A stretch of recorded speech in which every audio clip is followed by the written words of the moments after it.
Thank you, everyone. Thank you for coming. We really appreciate it. I have such an explosive panel and a lot of folks. I'm not going to say very much, and a lot of you all that know me, they're probably really happy that I'm not going to talk a lot. One thing I want to do, the tragedy at DCA, one of my favorite airports, if you don't mind, I would just like to take a moment of silence, 5 seconds, just a moment of silence.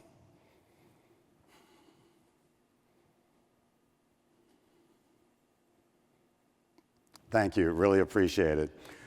Really excited about the NASA panel. That video is only the tip of the spear of what NASA does. We are so excited at the Space Coast chapter for AFCEA to have residents or organizations within our ecosystem like NASA and Space Force. We had the panel for Space Force yesterday, very exciting. We're trying to create an ecosystem within the Space Coast region to facilitate academia, industry, and the government to have this cohesive or collaborative efforts, and also to allow our industry partners to engage with the government entities a bit more. So without further ado, I want to introduce Dr. Melissa Patton with Patton Consulting Group, and she will introduce the panelists. Again, thank you for coming.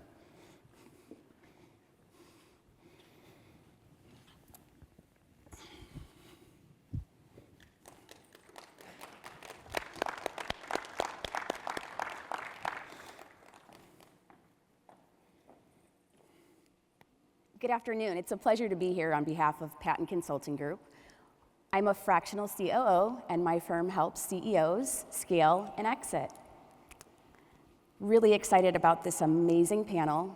First, starting out with Mr. Marvin Horn, Deputy Assistant Administrator for the Office of Procurement. Ms. Portia Keys, Deputy Manager of International Space Station and Commercial Low Earth Orbit Development Programs. Mr. Gerald Norris, Director, Procurement, NASA Kennedy Space Center. Ms. Nepa Shaw, Procurement Officer, Goddard Space Flight Center. And Ms. Diana Teal, co-founder of the Central Florida Tech Grove.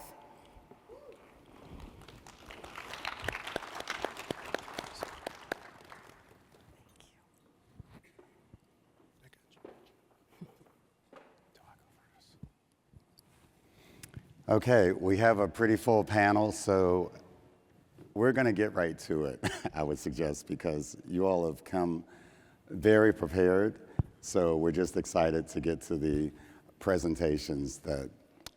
So you're going to start first, Marvin. Absolutely.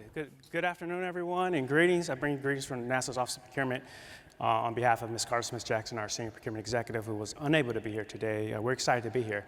And so the way we're going to do for the NASA team is actually I'm going to get an overview of NASA's procurements and acquisitions across the agency.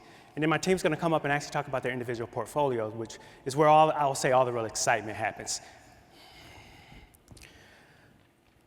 All right, so a little bit about NASA's Office of Procurement. So our mission is acquisition excellence in an evolving environment. And if you really think about, and just pause for a second and think about, wow, the space industrial base over the last 10 years, where it was 10 years ago to where it is today, it's just significantly different, bustling with activity, news media, multiple launches a year, multiple launches a month, and also reusable rockets, everything that you could think of that 10 years ago didn't necessarily exist.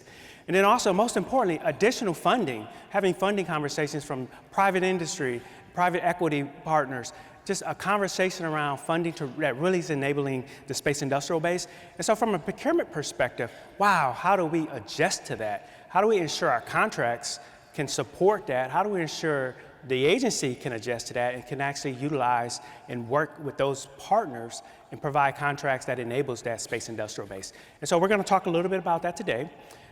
You also see at the bottom there, we call those the 4 Ps. This is from a procurement perspective, how we stay focused on ensuring NASA's contracting office is adhering and providing and enabling NASA's mission. We call this our face chart, our organizational chart, just kind of give you an oversight of how we're structured. Of course, our headquarters element there, the first line there, and then you can see our execution arm is where our procurement officers are. So those are our procurement officers that's actually embedded at our NASA different field centers, and they actually are responsible for the execution of those contracts across the nation. Every year, we take time to actually plan out our year from procurement initiatives, and so we have 4 this year. I'm only going to really hit a few because of time. Innovation. Innovation is huge. If you think about all the different sessions that's going on, space innovation, same thing is happening in the contract community. How do we innovate to streamline? How do we innovate when you think about how do we partner with commercials where we're using firm fixed price contracts and we're buying it as a service, meaning we do not own intellectual property, but how do we innovate to ensure we have contract oversight, contract insight? How do we ensure it's safe? And if something goes wrong, per the contract, how do we ensure where the risk is? How do we manage that risk? So we have to innovate, and that's what we've been doing.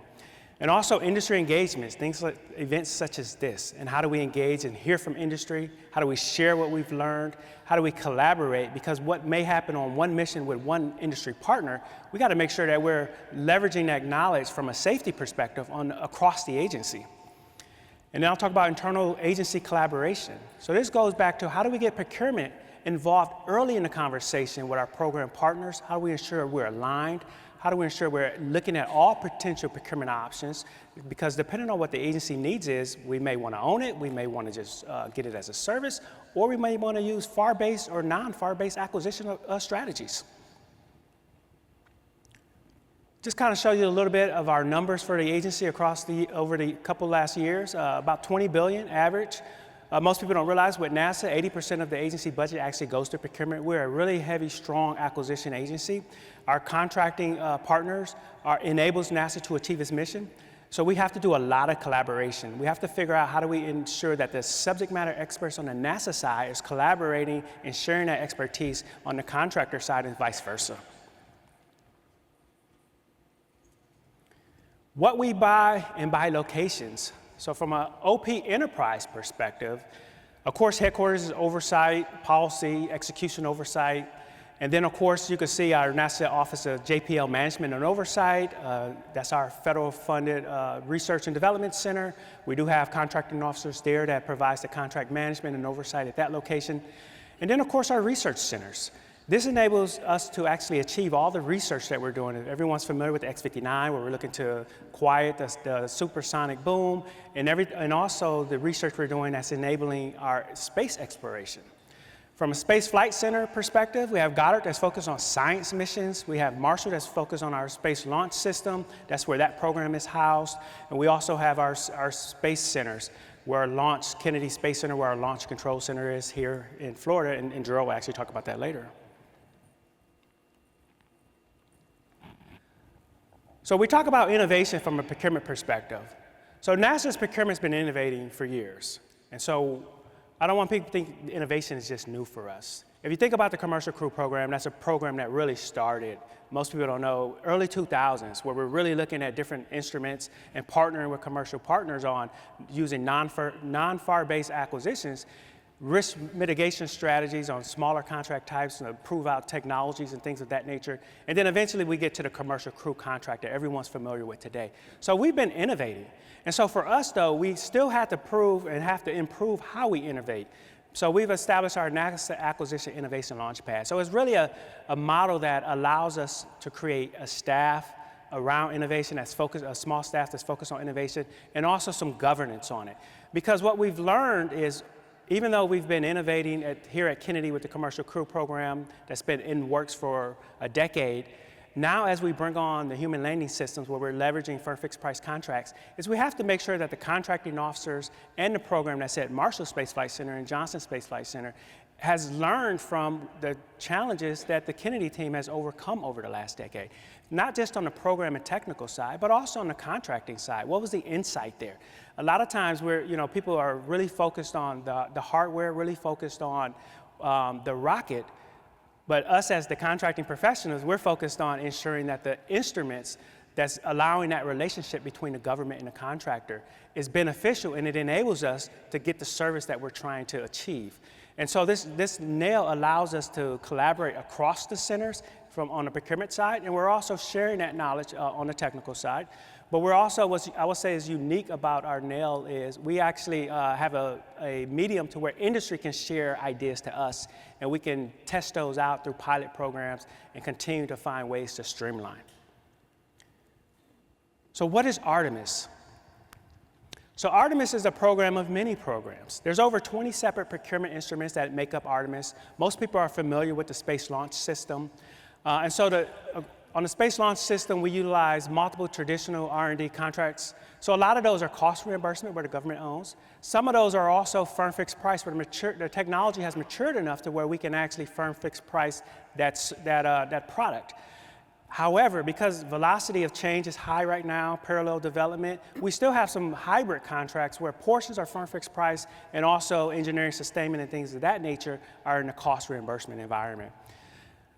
And then I'll talk about the human landing system a little bit on here too. We currently have 2 fixed price contracts that a lot of people are very familiar with. And these are actually we're excited about these. These are the 2 contracts that's gonna demonstrate landing on the moon. We recently, this is also public, we recently identified that we're gonna have the pressurized rover will be provided or demonstrated on one of those landers, and then the habitat will be another vehicle that's demonstrated on the other lander. And so we're moving through that process to work through the development phase and get to those demonstrations.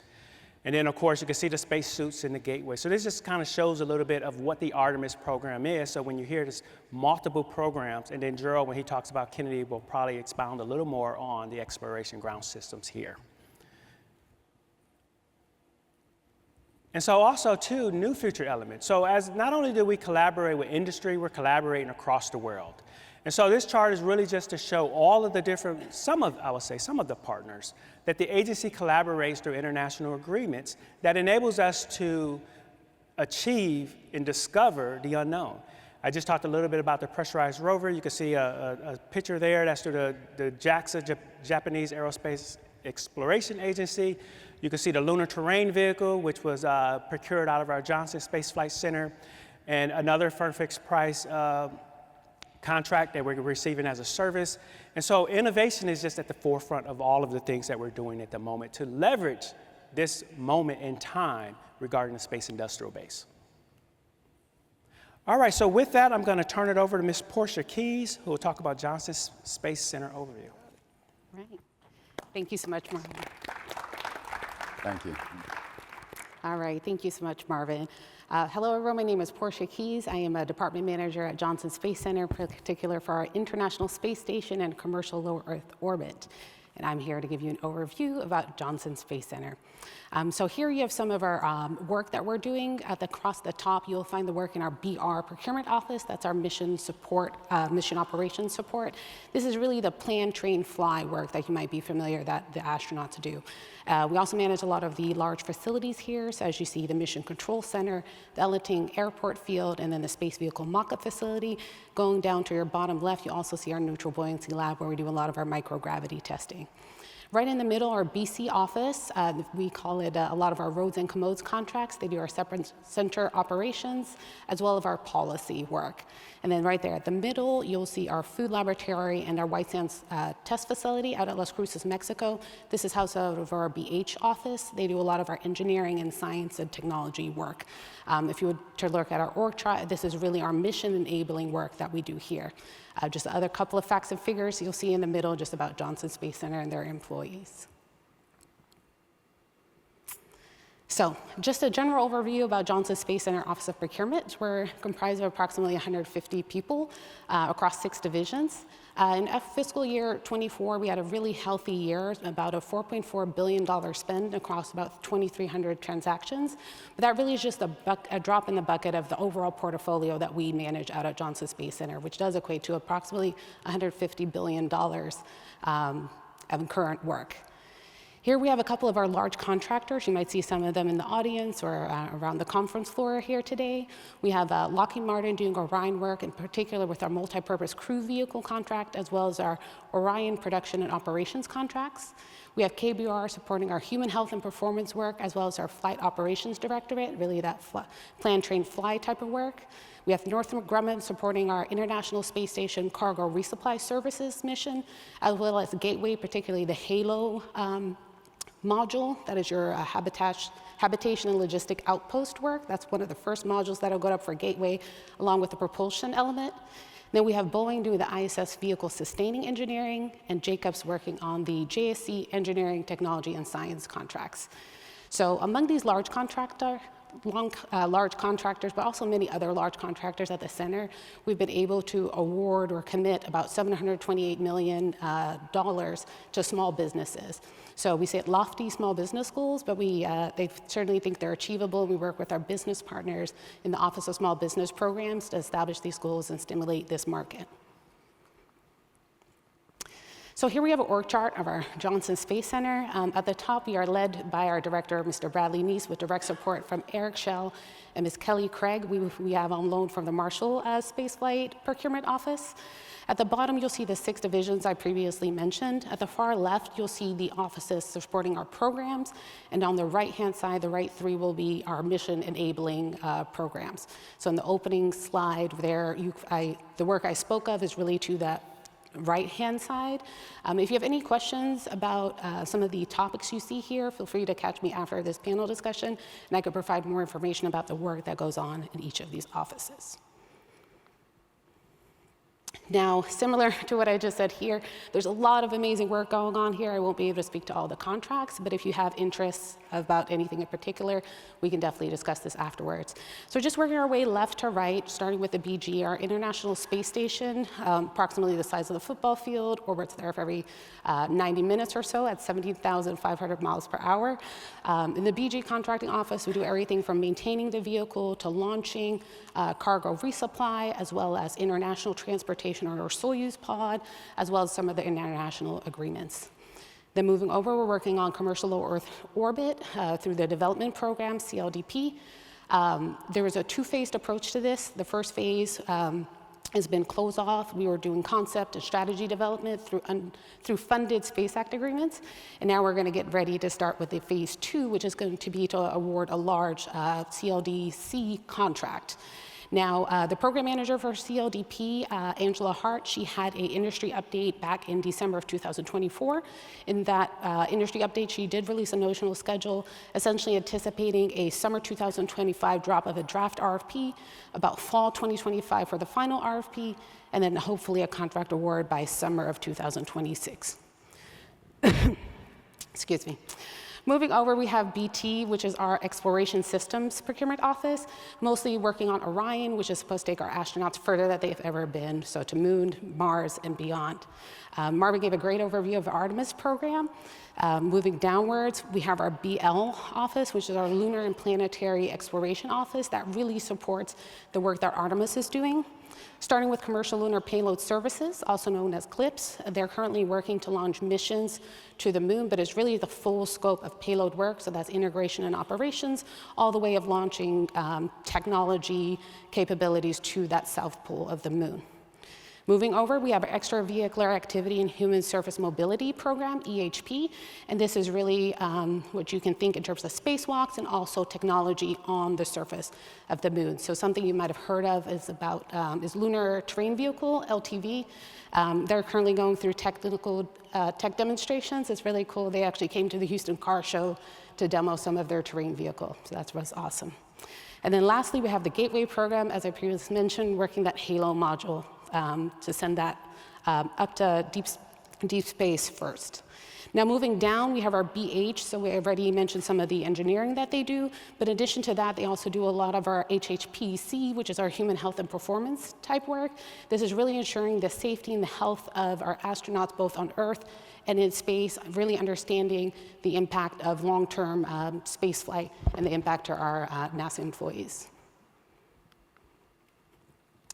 So here we have a couple of open current JC acquisitions. The first, I'll mention that for Cosmos, Noise 3, and HHPC 2, the request for proposal period has closed at this time. I'll actually say for HHPC 2, it's actually due now, approximately today. So I hope that if you were interested, you submitted a bid on that. For MTIC, LFS, and SAS2, the RFPs will be released very soon. I'll say then between now and 2 weeks, you should expect those RFPs coming out. I will mention that for all those three, the draft RFP is on the market. It's on sam.gov. And we also released the Q&A, so you can find a lot of information on those if you happen to be interested. At the QR codes above, you can find, at the JC Procurement website, you'll find these acquisitions. On NASA Acquisition Forecast, you'll find a full scope of open acquisitions on all of the centers. All right, and then just wanted to round it out with a couple of acquisition trends and resources. This is just really meant to show that at Johnson we've had a really stable procurement churn throughout the years, and we anticipate that this need will continue to grow as we manage the human spaceflight programs out of Johnson. Lastly, just want to leave you with a couple of links here. If you're interested to know more about our strategy, that's where you can go to our first link. We did want to announce that the Mentor Protege program is back, working with our Office of Small Business Partnerships. As a small business contractor, you can get partnered with a large mentor. You can partner with a large mentor who is an industry leader, and they can advise you on how to really participate in this new space economy. And then lastly, I'll just say that we have some identified NASA technology needs and gaps. So if you go to these links, you might see how you can help us grow as a whole. Now, I would want to do a quick plug in the opening. Keynote speaker Douglas Terrier, our Associate Director for the entire Johnson Space Center, he did mention our front door. So if you go to Google and type in JSC front door, you will find access to our business development webpage, and that's a great entry point for new businesses trying to do business at Johnson Space Center. And with that, I transfer over to Gerald.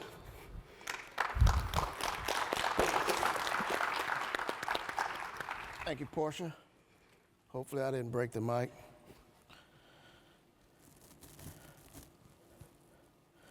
All right, I'm Gerald Norris. I'm the director of the procurement office at Kennedy Space Center, and we'll give you a little bit of overview of what goes on in the Office of Procurement here at Kennedy Space Center, right here on the Space Coast. Next, please.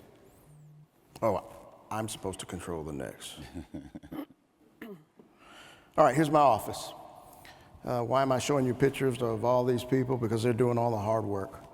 And everything that we do associated with putting commercial contracts in place comes through the men and women that work in our community, that we live amongst. And so we recognize we do hard work, but we don't have to make it hard, and we do it with the people that live around us. So we have the capability and ability in our own communities to do amazing things, and we see it, those who live nearby, especially on the Space Coast, 100+ launches this year, and all that comes through work of your neighbors. So Kennedy Space Center has a vision for launching humanity's future, igniting space exploration and discovery for all, and we provide continuous access to space from Earth's premier spaceport through creativity and innovation. I used to be the director of procurement at Stennis Space Center, and we would say at Stennis Space Center, if we launched anything, it was a bad day. Well, at Kennedy Space Center, it's the opposite. If we launch something, it's a great day. And that's how we fulfill our mission, is we make sure that the facilities, the resources, everything that we need are in place to continue the nation's business and commercial business of getting vehicles into space and deploying whatever their payloads are. So here's my office. We're not the biggest office in the agency, but we're pretty busy. We've got a bunch of high-revving professionals that know how to get hard things done. Over the last 10 to 12 years, they've figured out ways to make a fixed-price contract work in an environment where no one knew what the event was going to be or when the event was going to happen. And we've found a way to do that in industry to make a few dollars on the side, protect their risk, and continue growing their programs and growing their company. So these men and women that you see here are the ones who did most of that hard work, and they keep their team motivated to keep going and be a good steward of the taxpayer money, as well as help industry grow. So who do we support? Institutionally, we make sure the roads and grounds and toilets flush and the lights are on. We partner a little bit with our Center Planning and Development Office, where a lot of our agreements come out of, that we're partnering with some of our commercial industry partners. And that's important, even though my office is not responsible for writing those agreements. We collaborate with their office to make sure that they're not putting something in their agreement that affects our contracts the wrong way, or that we can support them with our business knowledge and acumen.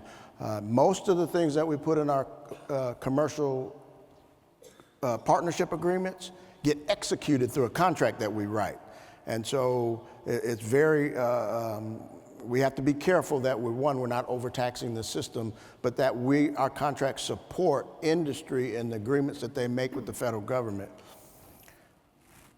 Marvin talked about some of the programs. Ultimately, right now, we're focused on Artemis. We've got the vehicle in the VAB. We're stacking it right now. We're getting it ready for our Artemis 2 launch.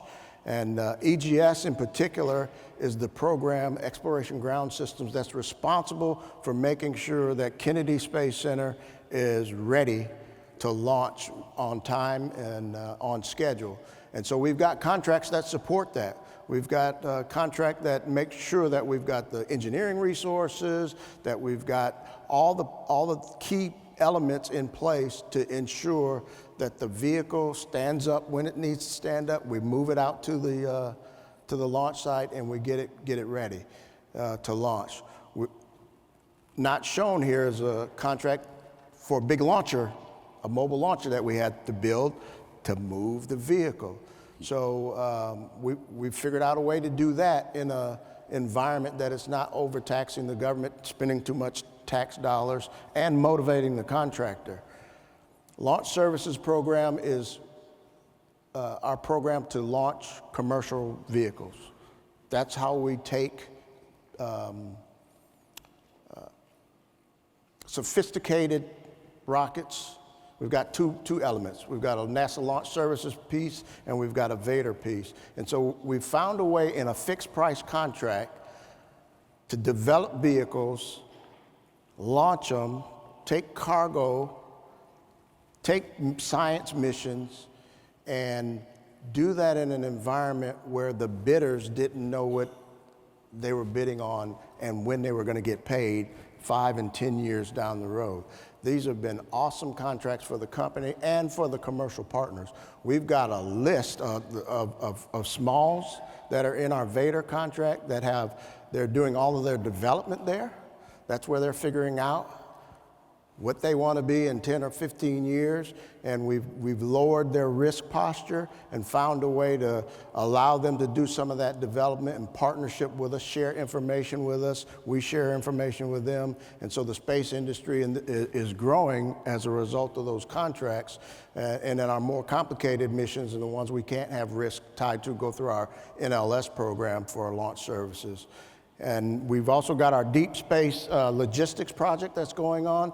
Again, we keep talking about these fixed price contracts, and you go, why would you ever do that? Or how can you get industry to sign up for something where they're setting the price for something that's going to happen 10 or 12 years down the road? Well, we had to be innovative. We had to work with industry to make sure that we could buy down risk for them, and so that they could have some level of comfort that the government was going to partner with them. In particular, the deep space logistics contract, we didn't get money to fund a mission for quite a while, yet they signed up for something 6 years ago maybe. So we're modifying those contracts now to help them get through the process, but this is an example of how we're going to move things in space. Once we put the gateway up there, then we're going to have to move cargo around, and that's what this deep space logistics project does. Commercial crew is commercial crew. That's how we move people from the Earth to the station. This has been a contract that has evolved over years, and you see this happening more than the other. You understand, or hopefully you understand, that every time we put an astronaut in the air, we want this to be as safe as possible. So these contracts have a little more rigor in them. The government is very concerned about safety of our astronauts and our flight crews. So these contracts are very difficult to manage, let me say it that way, because of who we put on the ride. And so this program, you see SpaceX is flying our crew to station now. Recently we took, Boeing took crew to station. It's a very successful contract. We're very proud that the program has allowed us to do this at Kennedy Space Center. And on our Exploration, Research, and Technology program, a lot of our science, we've got science coming out of Kennedy Space Center that's going on some of these SpaceX rides. They don't get a lot of fanfare, but we've got science coming right here out of our local area that goes up, and they'll go whatever the science project is, and then come back and study it and share it with industry. So these programs are right here in our local area, and most of them are executed through a contract that our office was able to write for them. Okay, what are we doing at Kennedy Space Center? We're spending money and saving tax dollars. $2.46 billion last year, a bunch of contract actions to get it done, and that has been increasing. Our obligation rates are going up. We're spending more and more money every year. That's as the commercial industry grows. We've got to always upgrade and make sure that our infrastructure allows for that upgrade and we can support them, as well as you've all seen the cost of doing business is just a little bit more this year. We've got almost a $50 billion portfolio that our team manages. We do that across those 80 people that I showed you in the first photo. And so where are we spending our money? Our largest money contracts are SpaceX, Jacobs, and then you see at the bottom Momentum, there's been a merger in some of their companies. Those are two separate contracts. Bechtel and Air Products, we spend a lot of money on propellants, and that's what you see there in the Air Products chemicals. All of our customers uses our propellant contract to propel their vehicles. And we do our best to meet and achieve our small business goals every year, and every dollar that comes through our office we scrutinize to find opportunities to put those dollars in small business programs. It's something that we believe in and something that we spend a lot of time trying to make sure every available dollar that we can put in a small business program, we do. This is just a different depiction of the dollars. The large blue bar is our obligations, and as you can see, the darker blue one is 24. It went up from the prior year. So we're spending more and more money. A lot of that money stays in our local area. Some of it goes out of the area, but a lot of the money we spend stays right here. It pays for salaries, helps the tax base locally. If you're thinking about doing business nearby, we probably can find a way to get some money into your small business in particular. And here are coming up acquisitions for us. We have this on our website. If you go to the Kennedy OP website, you can see these acquisitions. But this is just kind of what are we doing next? We've got what we call enterprise contracts. Marvin talked about those a little bit. Those are agency contracts that kind of support everybody. We've got environmental support coming up this year. Hopefully we award it. Helium contract, natural gas, hydrogen. I told you we buy a lot of propellants. Those are all those contracts. We're in the starting phases of doing a protective service contract for the agency, as well as a fire services contract for the agency. So if you're interested in those, you'll see them shortly on sam.gov. And then we have Kennedy-specific contracts. Our spaceport operations contract is we've gotten proposals, so we ought to be evaluating those, and hopefully we make an award on that later this year. And we've got another contract in our launch services program that's coming due, Elvis, expandable launch vehicles, and then we do a ton of construction at Kennedy Space Center. Now I'd like to introduce my friend, Nepa Shaw.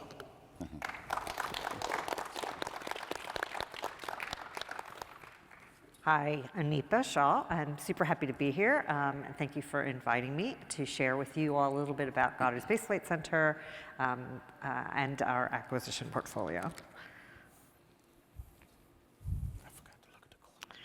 Okay, this gives you a sense of the center. So Goddard is primarily a science center. Most of our funding comes from the Science Mission Directorate. Not all. We do some work for Space Technology Mission Directorate, Space Ops, but the majority does come from SMD. You will see that the Office of Procurement is now part of the Office of the Director. That actually was a change that happened in the last few years. We were originally part of the Management and Operations Directorate, but I think it was a really wonderful change to come under the Office of Director. And it elevates us, I think, and acknowledges the really important work that we do enabling the mission of Goddard. My deputy is actually no longer vacant. I recently named Eric Newman as my deputy, so I'm happy to share that.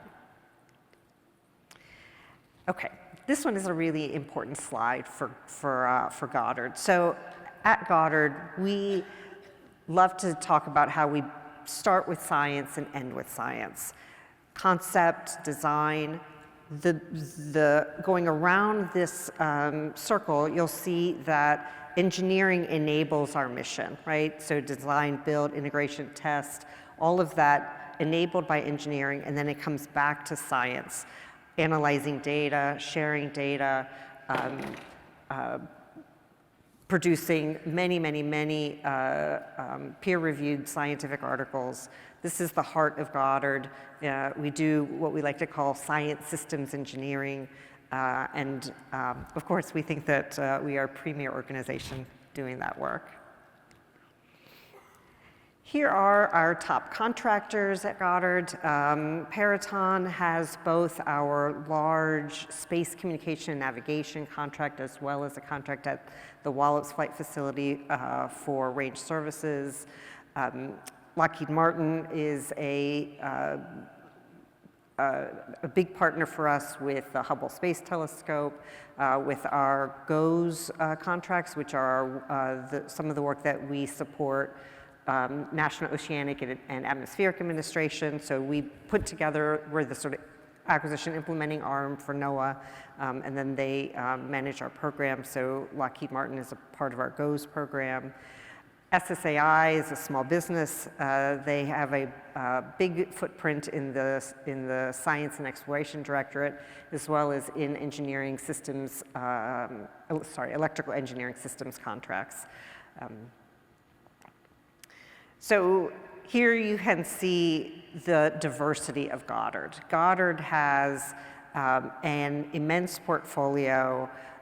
We work in space communications, as I shared, suborbital programs, planetary and lunar science, so that would be the Lunar Reconnaissance Orbiter mission to the moon, and the future of the moon exploration is our LEXO contract, or our LEXO mission. We've got the largest group of heliophysicists in the world, the largest group of earth scientists in the world at Goddard.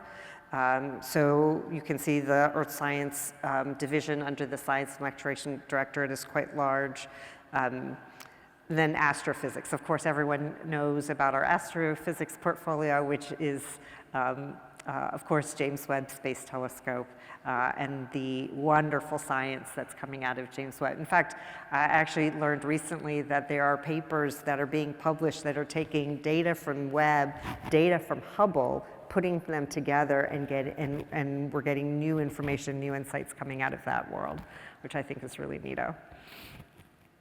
All right, so again, these are our core areas of Goddard. Earth science, heliophysics, I mentioned, planetary astrophysics. Let me spend a little bit of time talking with you about our suborbital programs. This is work primarily done out of our Wallops Flight Facility. There are balloon programs, sounding rocket programs. There's a lot of work that is done in the suborbital world. It's a great training ground for project managers to sort of get end-to-end project management experience in the suborbital space before moving into full-on flight projects. And then, of course, technology and technology growth and maturation is a big part of our work at Goddard. Another unique part of Goddard Space Flight Center is that while our primary location is in Greenbelt, Maryland, maybe 20, 30 minutes from Washington, D.C., we actually have locations in multiple areas. The Wallops Flight Facility that I was just talking to you about is in Eastern Shore, Virginia. There is a launch pad there, and we are doing really the launch capability at Wallops and the launch mission portfolio set is really growing. The Goddard Institute for Space Studies is in New York City. That building might look a little familiar to you if you watched Seinfeld. That restaurant at the bottom is the Seinfeld restaurant. That location is actually housed with Columbia University, and that's where we do a lot of the climate modeling work and predictive climate work coming out of GIS in New York City. We've got, just to go backward for a moment, we've got about 7 procurement people in Wallops, 1 at the Katherine Johnson IV&V facility in West Virginia. That is actually an agency-wide asset to do independent verification and validation of software. We've got the White Sands Complex in New Mexico. That is part of, again, space communications and navigation. And then the Columbia Scientific Balloon Facility in Palestine, Texas is, we do balloon missions across the globe, pole to pole. And then at Goddard Space Flight Center in Greenbelt, we have about 150, 160 people.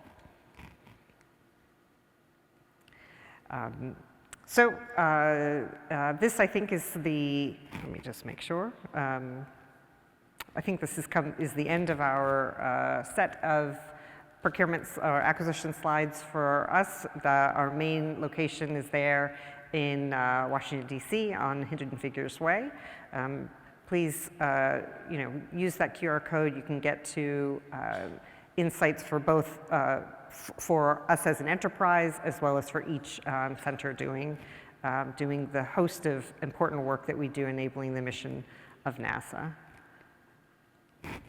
Okay, from here, it's my pleasure to introduce to you Diana Teal. She is the Central Florida Tech Grove co-founder. Thank you.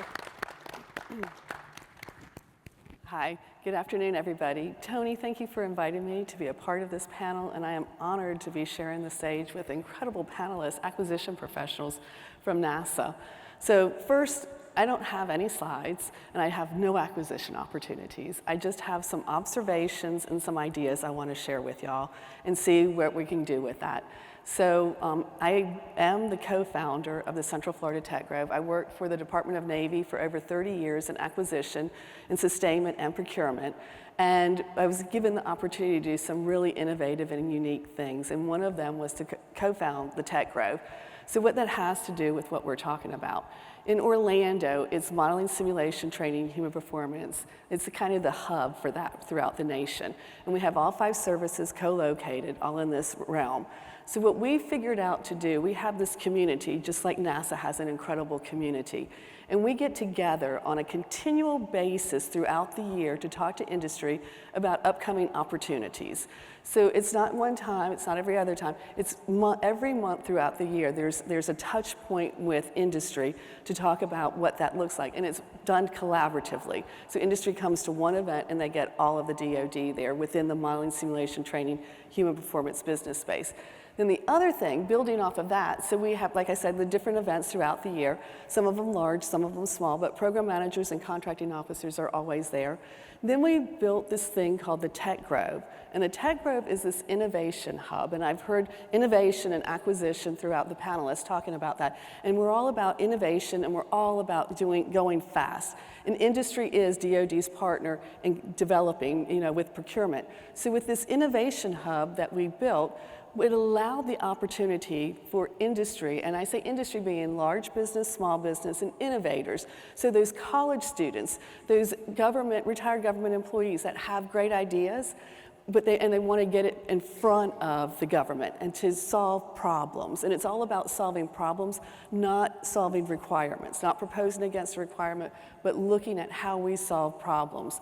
So we built this innovation center that there's no guards, gates, or guns, which in the DoD, there's a lot of them when you come on base, right? So it allows for open communication. We would have events where we would have an academic, an industry member, and a DoD, somebody from our research component, talking about an idea and letting them just kind of investigate that publicly, what that looks like. Like, what does AI look like to an academic versus somebody in the DoD? Very different take on it, right? The academic is, I love AI, and I use it for everything, and I trust it. And in the DoD, oh no, we would never allow somebody forward deploy to use AI extensively. There's always going to be a human in the loop. So interesting conversations like that. We do things in the Tech Grove, or they do things because I'm no longer a part of that. But in the Tech Grove, there's things, problems. So somebody would come in from one of the different organizations and say, hey, supply chain, we've got a problem with that. How can we solve it?